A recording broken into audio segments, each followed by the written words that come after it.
Bonjour, bonjour. Bonjour tout le monde. Est-ce que vous m'entendez bien? Je ne sais pas s'il y a des gens de connectés déjà.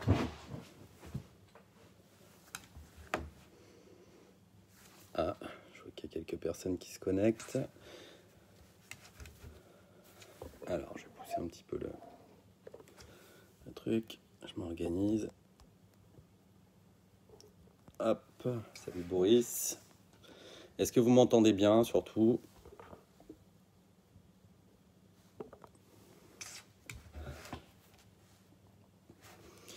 Salut Stéphane, salut Céline. Bonjour Catherine.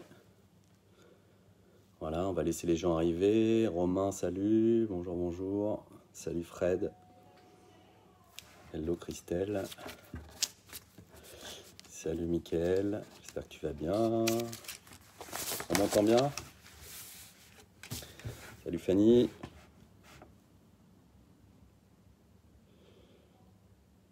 Ok Christian, hello. Bonjour Florence. Donc on va attendre un petit peu, quelques minutes. Hello. Salut Alexandre. Bon, ça va Romain en montant. Salut Manu, j'espère que tu vas bien depuis ce matin. Salut Bruno. Bonjour Isabelle. Bonjour Marie-Laure et Marc. Je ne sais pas si vous me voyez. Je ne sais pas lequel des deux est là. Salut Loïc. Sandrine, bonjour. Alors on va attendre encore un petit peu. Coucou Anne-Marie. J'espère que ça va depuis ce matin. Faut que je parle un peu plus fort ou c'est bien comme ça?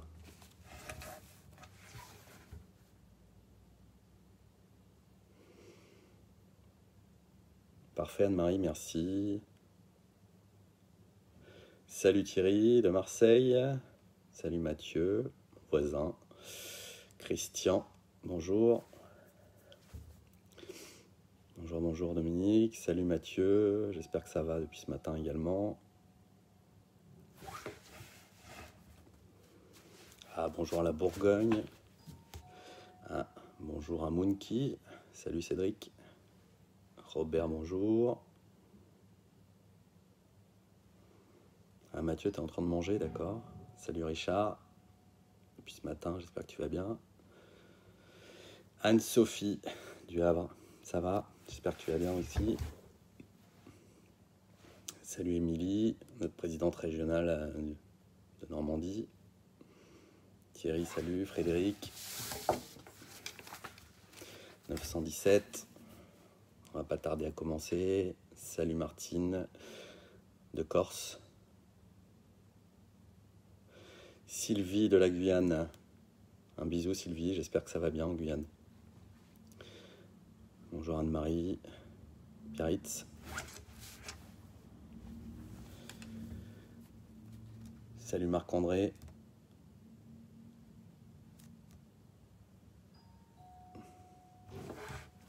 Voilà, on arrive à 1000 personnes, on va attendre encore quelques minutes et puis on va pouvoir lancer le live qui va peut-être être un peu plus court qu'habituellement. Bonjour Christelle. Salut Marc.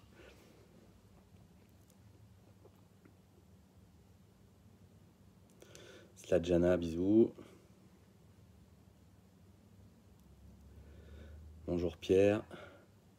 Pour le son, l'image c'est parfait, tant mieux. Salut Vincent. Arras.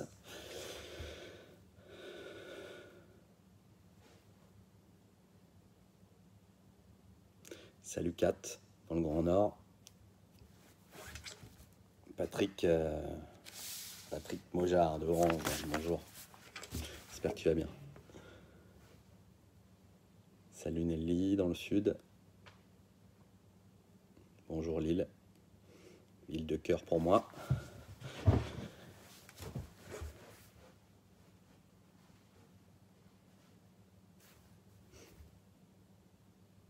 Ok, on a 1100 personnes.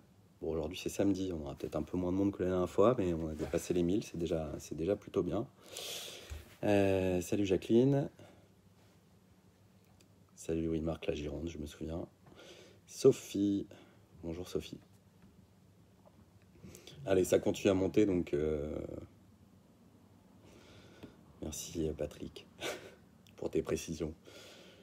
On va attendre encore un petit peu, je vois que ça continue à monter de manière assez importante, donc on va attendre que tout le monde se connecte. Je vais faire un petit peu plus court qu'habituellement, donc je pense. Salut Caro, j'ai vu que tu avais un beau masque sur ta photo.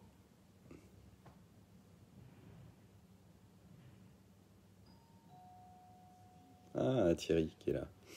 Bonjour Thierry. C'est la reprise pour vous aussi. La Manche, salut la Manche. Salut Anicette.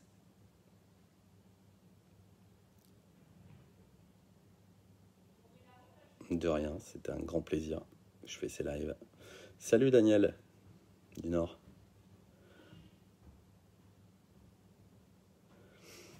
Merci Martine pour les précisions sur le nombre. Bonjour Angoulême. Salut Didier, mon voisin aussi. Enfin, parfois il est mon voisin et parfois il est en Corse, hein, Didier.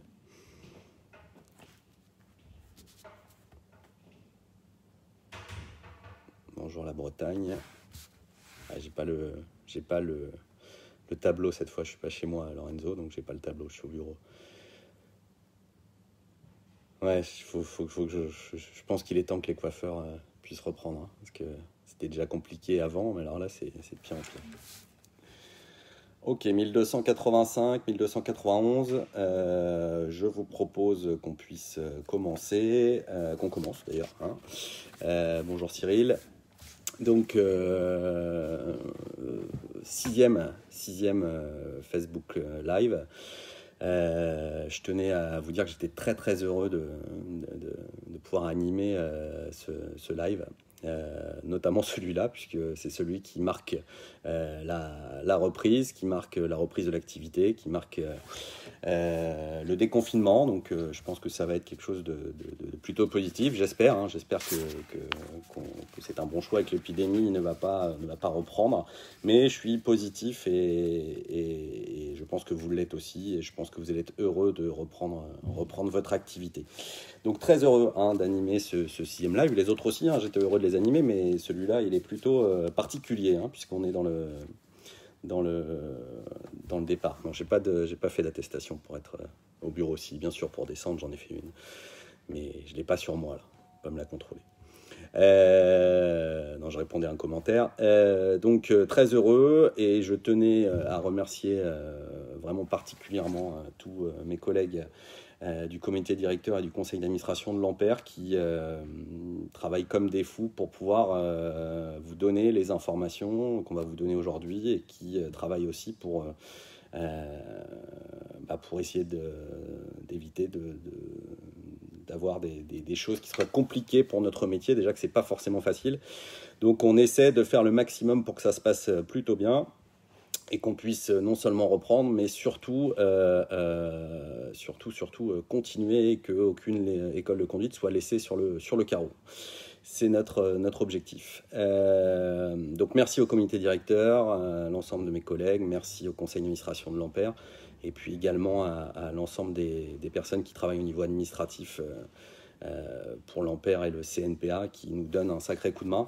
Je tenais quand même à vous préciser que même si je suis très content d'animer ces lives, c'est bien sûr le mérite revient bien plus particulièrement à l'envers du décor, qui travaille et qui arrive à récolter des informations et qui se bat tous les jours pour qu'on puisse bénéficier notamment des aides, des exonérations, et puis qu'on puisse avoir des informations claires et précises sur la reprise. Alors, je vais commencer par ça puisque c'est le sujet principal et c'est celui que tout le monde attend, la reprise. Donc je vais commencer par vous parler du discours d'Édouard Philippe rapidement, puisque l'idée, c'est de répondre, ou en tout cas de mettre un terme à toutes les confusions qu'on peut voir sur les réseaux sociaux. Il y a beaucoup de choses qui se disent. Alors, faut avouer que c'est pas très clair non plus. Tout se fait un peu à la dernière minute. Mais là, on va essayer effectivement de remettre un peu l'église au centre du village pour pouvoir savoir dans quelles conditions on va pouvoir réouvrir dès lundi.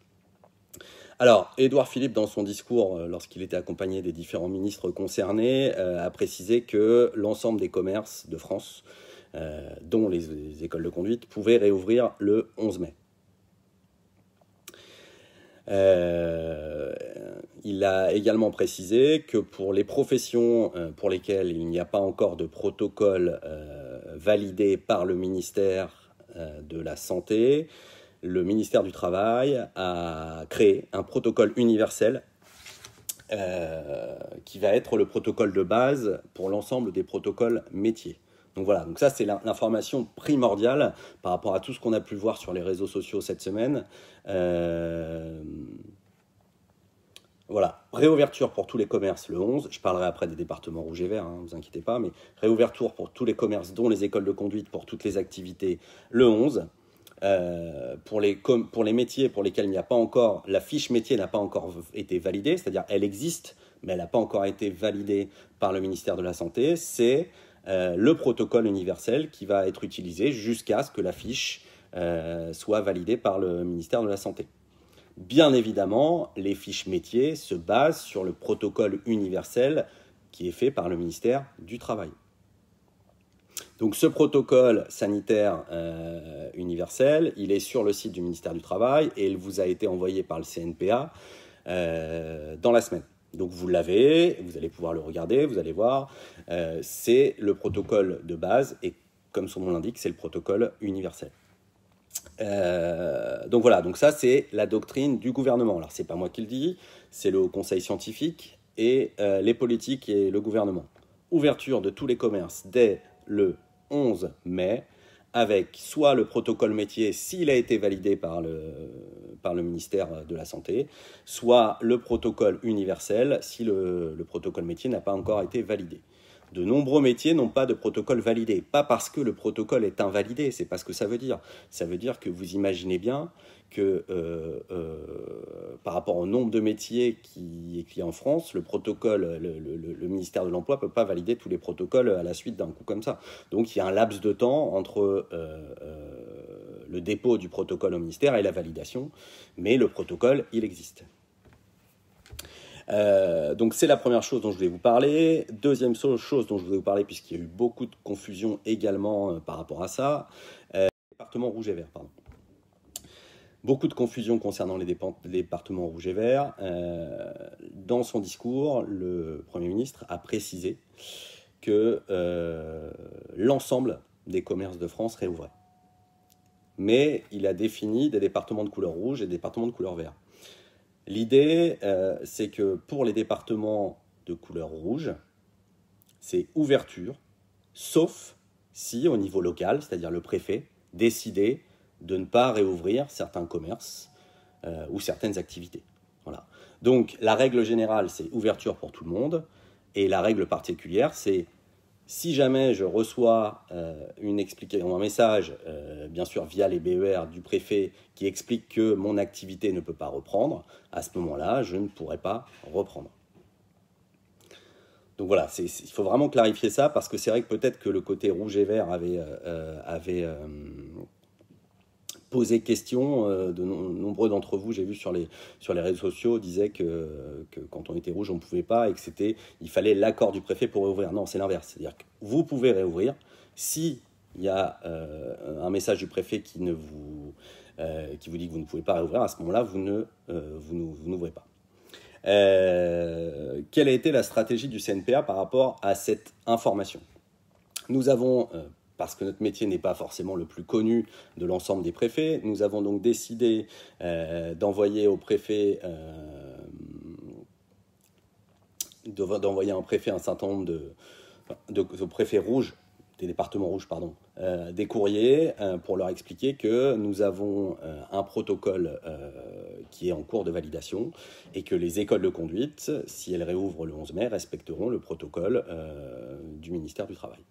Donc nous avons envoyé ce courrier au préfet en précisant tout ce qui a été mis en place, et pour toutes les réponses qu'on a eues, on a eu une réponse positive pour la réouverture des écoles de conduite dans les départements rouges. Alors on n'a pas eu les réponses pour tous les départements. Il y a un seul département où c'est encore un peu confus, c'est le département de la Moselle, où effectivement le BER a envoyé une information disant que les écoles pouvaient réouvrir pour l'ensemble des activités, mais il y a quelques écoles qui ont confondu le protocole des inspecteurs avec le protocole métier, et qui, je crois que c'est 2 écoles qui ont écrit au préfet disant que les protocoles n'étaient pas validés, ce qui fait que ça a rendu la situation confuse, et du coup ils sont en attente de précision par rapport à ça, mais je pense qu'on travaille dessus, je pense que la Moselle va pouvoir réouvrir comme l'ensemble des départements pour les écoles de conduite à partir du 11. Donc voilà pour les explications qu'a donné Édouard Philippe. Maintenant, bien sûr, on va rentrer un peu plus dans la précision. La première chose dont je voulais vous parler, puisqu'il y a eu beaucoup de confusion aussi, la première chose que je voulais parler, c'est que notre métier, c'est l'enseignement de la conduite, et c'est pas l'évaluation du permis de conduire. Il y a eu beaucoup de confusion par rapport au fait que nombreux d'entre vous disaient que on ne pouvait pas réouvrir parce que le protocole des IPCSR n'était pas encore validé. Alors, c'était pas du tout le cas, hein. L'ouverture ne dépend pas du protocole de l'administration, c'est pas l'administration qui gère notre métier, on se gère intermétier avec et les organisations salariales et les organisations professionnelles du métier. Donc notre métier a créé un protocole, donc l'ensemble des OP a travaillé sur un protocole, bon, les protocoles étaient quasi similaires, et un protocole a été créé avec l'ensemble des organisations salariales et des organisations professionnelles, validé par IRP Auto et envoyé au ministère de la Santé. Donc notre protocole est notre protocole pour notre métier, pour notre façon de fonctionner, mais ce n'est pas le protocole des IPC-SR. Donc c'est pas parce que le protocole des IPCR n'est pas encore connu et pas encore validé que ça veut dire que nous, on ne peut pas recommencer à travailler en toute sécurité. Donc il faut bien dissocier les deux. Donc notre document a été envoyé par IRP Auto au ministère de la Santé. Il devrait normalement être validé dans les quelques jours qui suivent, maximum le 13 mai. Donc en attendant, il va falloir que nous, on respecte le protocole national. Alors ce protocole national, je voulais vous en parler et je voulais vous l'expliquer rapidement dans ses grandes lignes puisqu'il nous concerne dès lundi. Le protocole national, c'est le protocole de base de l'ensemble des protocoles métiers. Et que dit ce protocole national ? Il dit que dans toutes les situations de travail, et notamment dans les commerces, dans les magasins, enfin dans les boutiques, pardon, dans les commerces, etc., on peut considérer qu'une personne doit correspondre à 4 mètres carrés. C'est-à-dire qu'il faut calculer vos zones libres dans vos établissements. Alors, en règle générale, si on prend l'accueil, on a à peu près 80% de zones libres pour 20% de zones occupées par le mobilier. Et donc, ces 80%, quand on prend 80% de votre surface en mètres carrés, il faut qu'il y ait 4 mètres carrés par personne, et vous pouvez accueillir le nombre de personnes correspondant à 4 mètres carrés par personne pour qu'il y ait une distanciation physique entre les personnes. Alors ça veut dire quoi ? Ça veut dire que si jamais vous arrivez à avoir cette distanciation physique, le nombre de mètres carrés, alors à ce moment-là, les masques ne sont pas obligatoires. Si toutefois il y a un risque de rupture de cette distanciation physique, les masques sont obligatoires. Voilà ce que dit le protocole universel. D'accord ? Je vous rappelle que ce protocole universel du ministère du Travail est un protocole à minima. Vous avez tout à fait la possibilité de demander à ce que toute personne qui rentre dans votre entreprise mette des masques. D'accord ? Mette des masques obligatoirement. Donc voilà ce que dit le protocole national pour l'accueil et la théorie. Donc 4 mètres carrés par personne, distance de 1 mètre entre les personnes. Et si toutefois il y a un risque de rupture de ces 4 mètres carrés, masque obligatoire. Il n'y a pas de catégorie particulière de masque obligatoire par rapport à ça. Les catégories de masques obligatoires sont ensuite définies pour les personnes qui accueillent du public, c'est-à-dire tous les collaborateurs des établissements d'enseignement de la conduite. Donc, petite précision concernant ces masques. Et là, je suis toujours dans l'accueil et les cours théoriques. Petite précision concernant ces masques. Il y a eu beaucoup de confusion entre les masques de catégorie 1, les masques de catégorie 2, les masques FFP2 et les masques FFP1. D'accord ? Donc, quand on parle de masques FFP2, donc les tissus qui protègent le plus sont des masques qui sont réservés au personnel soignant. D'accord ? Okay. Quand on parle de masques de catégorie 2 ou de catégorie 1, ce sont des masques grand public, d'accord, mais qui ont un pourcentage de retenue du virus différent. D'accord. Donc quand je vais vous parler de masques de catégorie, on est hors masque soignant, c'est-à-dire masque FFP2, on est dans les masques, ce qu'on appelle masques grand public. Ça peut être des masques tissus et ça peut être aussi des masques papier. Donc il faut bien distinguer les masques qui sont réservés au personnel qui s'occupe aux soignants et au personnel soignant et les masques que nous on va utiliser. Alors bien sûr, si vous voulez utiliser un masque FFP2, pourquoi pas? Alors déjà il va falloir en trouver, ce qui ne va pas être simple, mais en tout cas il faut bien dissocier ces deux masques, ces deux catégories de masques. Donc pour les personnes qui accueillent du public, pour lesquelles il n'y a pas 4 mètres carrés de distanciation physique. Et les personnes qui accueillent du public, donc c'est les salariés de l'auto-école ou les exploitants de l'auto-école. Il faut des masques de catégorie 1. Ces masques peuvent être des masques tissus ou des masques papier qu'on peut trouver dans les pharmacies.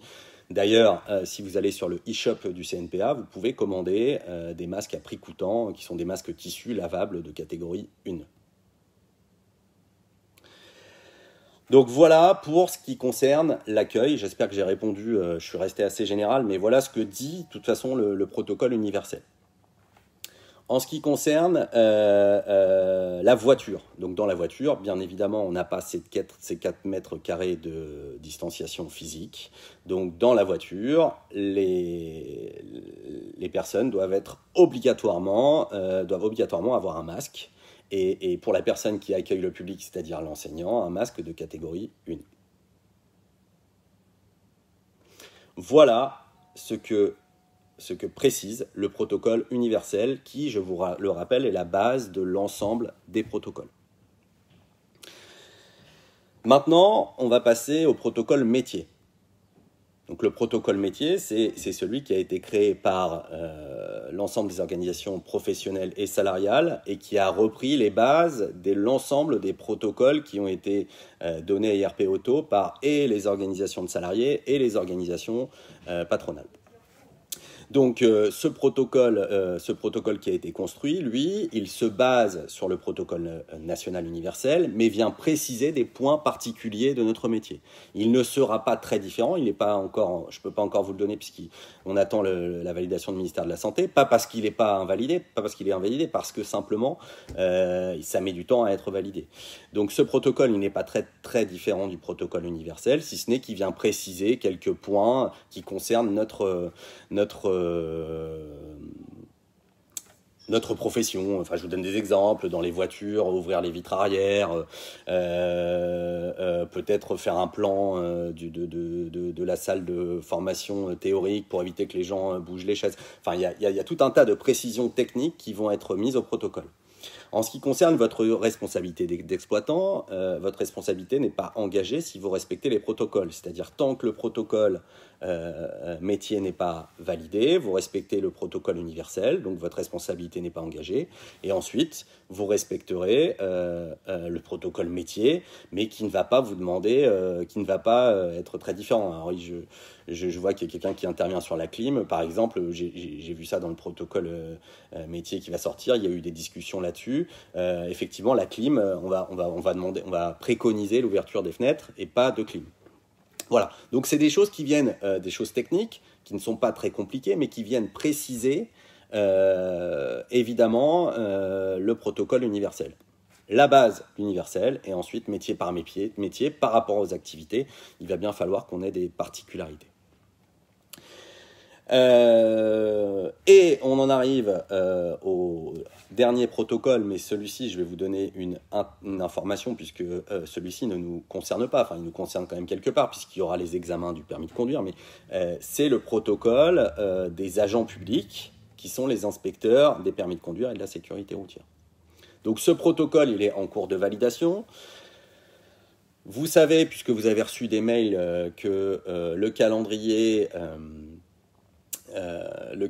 qui vous avait été donné par le CNPA est valide, c'est-à-dire que les examens pour les poids lourds et les motos repartiront. Alors, on vous avait dit le 18 juin, mais ce qui a été indiqué dans les mails, c'est que ça repartira au plus tard le 25 juin. Ça veut dire que pour certains départements, ça repartira peut-être le 22, d'autres le 18, d'autres le 24, enfin, j'en sais rien, je ne sais pas quel jour ça tombe, mais voilà ce que c'est là. Et puis pour la voiture, ça repartira à partir et le BE début juin.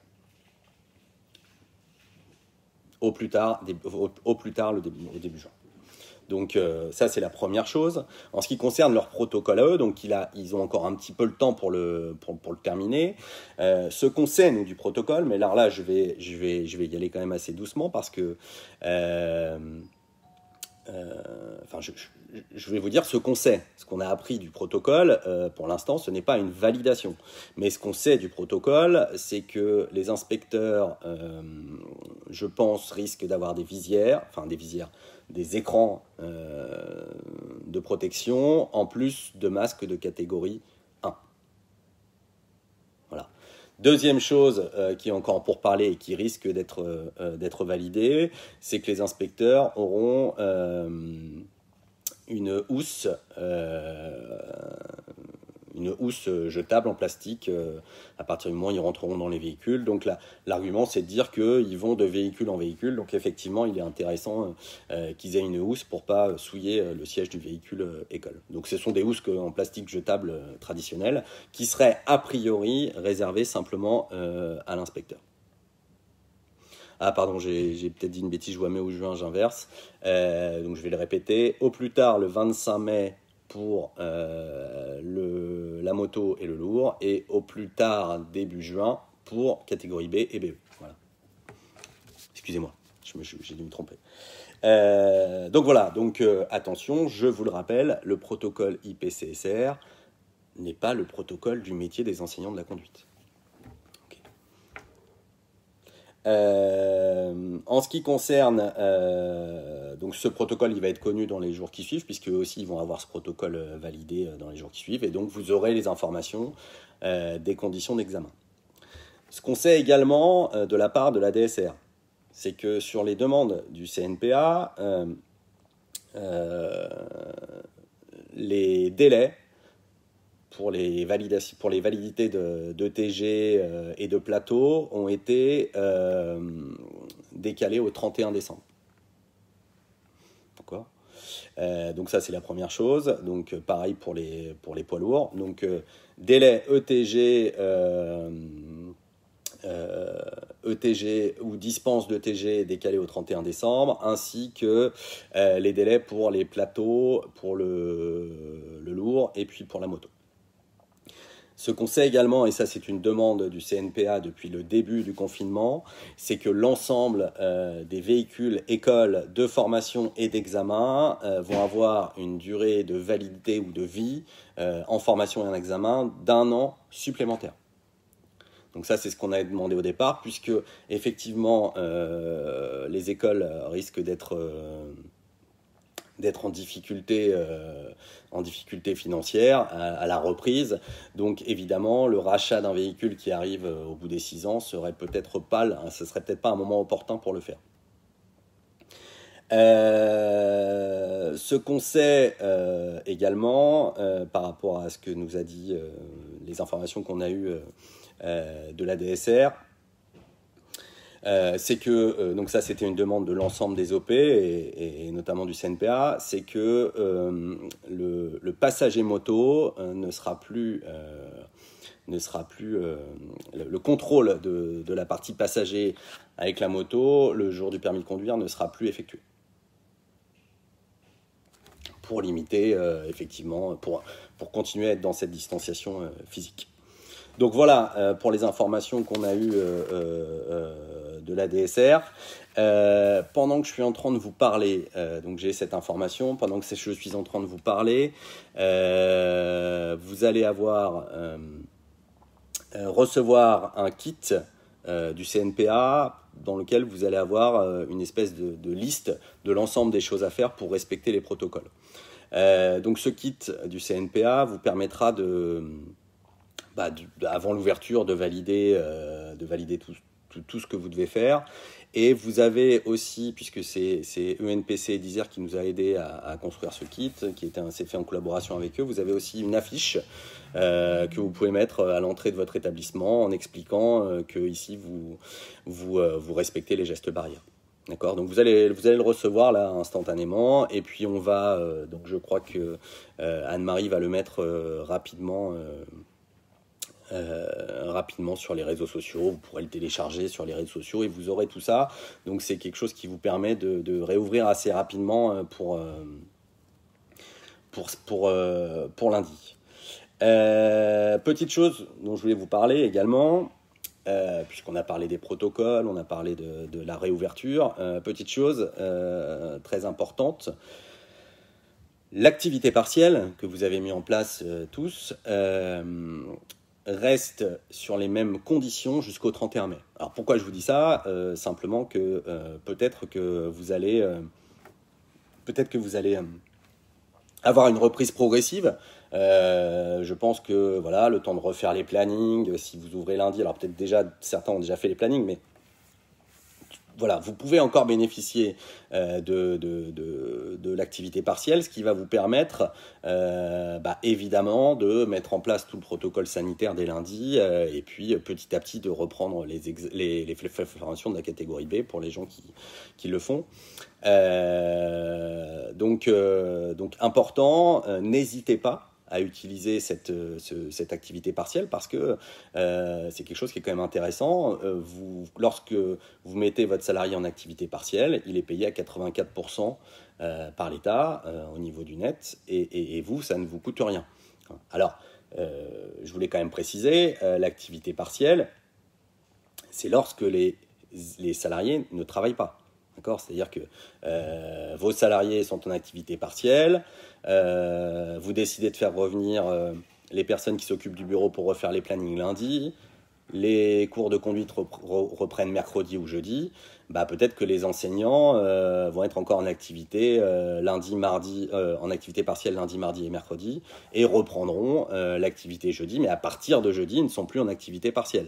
Si la semaine suivante, l'enseignant n'a que 3 jours sur les 5 jours de cours et que vous voulez le mettre en activité partielle pour les 2 autres jours, vous notez les jours dans lesquels il était en activité et les jours où il est en activité partielle, et à la fin du mois, vous pourrez remplir, à la fin de la semaine, vous pourrez remplir les heures d'activité partielle et les heures de travail. Voilà, c'est pas activité partielle ou activité, on peut mixer l'activité partielle et les autres activités. Oui, pourquoi je vous disais ça? Simplement parce que ça nous permet d'avoir une reprise progressive et une reprise également responsable. D'accord, hein, l'idée est quand même d'avoir une reprise qui nous permette de respecter les protocoles sanitaires.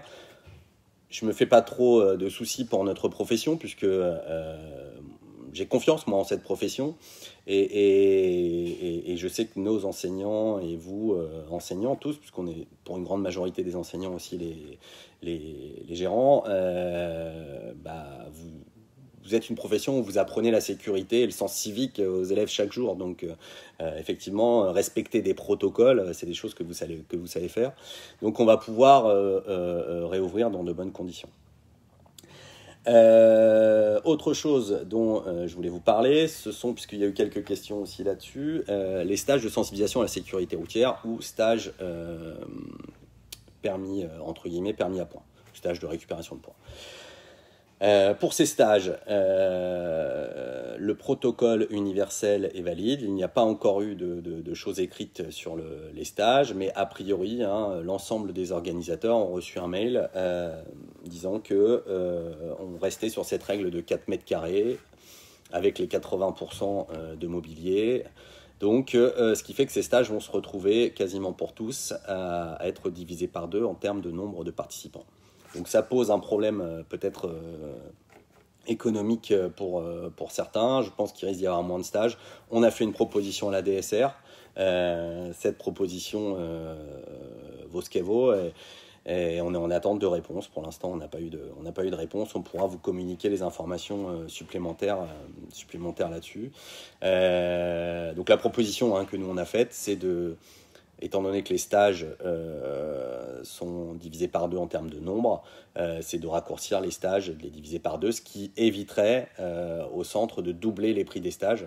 Parce que je pense que si les stages doublent au niveau tarif, de nombreux journalistes vont utiliser ça pour, encore une fois, essayer de mettre cette profession comme dans le viseur de l'arnaque ou tout ce que vous voulez. Mais voilà. Bref. Donc voilà la proposition qui a été faite. En ce qui concerne les formations lourdes, j'ai eu comme information que les formations lourdes reprennent aussi le 11 et que pour les formations professionnelles, initiales ou continues, FIMO, FCO, ça va reprendre le 13 ou le 14 mai. Ils sont en attente d'un arrêté de la DGITM. Donc voilà, et je voulais finir finalement par quelque chose aussi qui nous intéresse grandement. Vous avez entendu aussi Édouard Philippe annoncer qu'il y aurait une exonération de charges pour les entreprises qui ont dû fermer durant le confinement. Donc on fait partie des entreprises qui ont fermé durant le confinement. Donc on va bénéficier de cette exonération de charges. On attend impatiemment les conditions. Je vous rappelle quand même que si cette exonération de charges existe, c'est parce que les organisations professionnelles et en première ligne le CNPA, puisqu'on représente les 23 métiers des professions d'automobile, ont poussé énormément. Et là, je vais remercier le président national, toute branche, Francis Bartholomé, qui a fait un gros travail pour l'exonération de charges.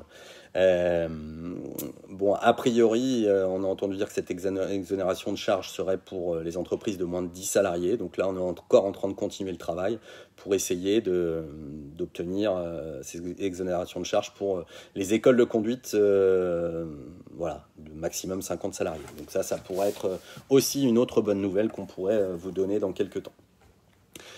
Voilà, j'ai fait le tour de toutes les informations qu'on avait. Je vous rappelle quand même que le suivi des protocoles est quelque chose d'important, que ça a été validé par des médecins, des professeurs. Donc nous ne sommes pas...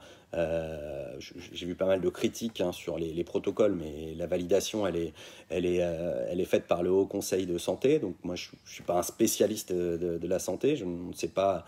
Je pense qu'ils sont mieux placés pour nous et que s'ils le font, c'est qu'ils savent que c'est possible. Et je vous rappelle également, puisque je vois quelques précisions sur les IPCSR ou etc., je vous rappelle également que notre métier, c'est l'enseignement de la conduite et de la sécurité routière. Ce n'est pas l'évaluation. Et bien évidemment, et heureusement, que c'est le métier et les organisations salariales et les organisations professionnelles qui ont pris en main le sujet pour proposer à IRP Auto, qui le propose maintenant au ministère de la Santé et qui est en passe d'être validé, une fiche métier pour qu'on puisse reprendre. Si on n'avait pas mis tout ça en place,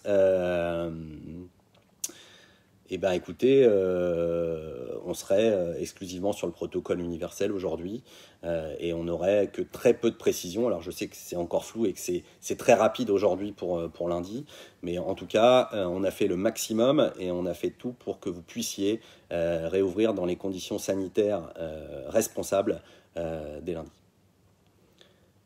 J'en ai terminé. Je tenais particulièrement à...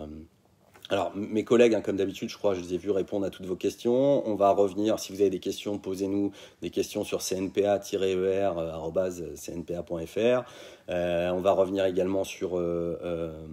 si vous envoyez des mails, on vous répondra. Sur Messenger, on essaye de répondre rapidement, mais on a énormément de messages. En ce qui concerne...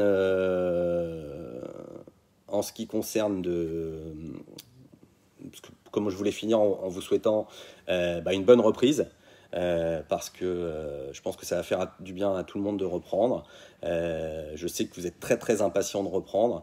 Et puis surtout, je voulais aussi toutes et tous vous remercier parce que Bon, même si certains ne sont pas forcément en accord avec tout ce qui s'est fait, mais tout le travail qui a été fait et tous les messages qu'on reçoit d'encouragement, c'est vraiment très sympa. Franchement, ça fait vraiment chaud au cœur de voir une profession qui est aussi soudée. Pour ça on va continuer à communiquer avec vous et bien sûr on vous lâchera pas, on essaiera de faire tout notre possible pour que ça se passe bien. Donc merci beaucoup.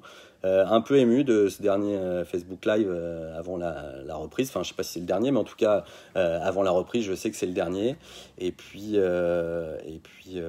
voilà. Puis n'oubliez pas que notre profession est responsable et puis que le CNPA c'est avant tout vous, l'ensemble des écoles de conduite de France. Eh bien écoutez, bonne reprise à toutes et à tous, et puis je vous dis à bientôt, et je vous souhaite de passer un bon week-end. Merci, au revoir.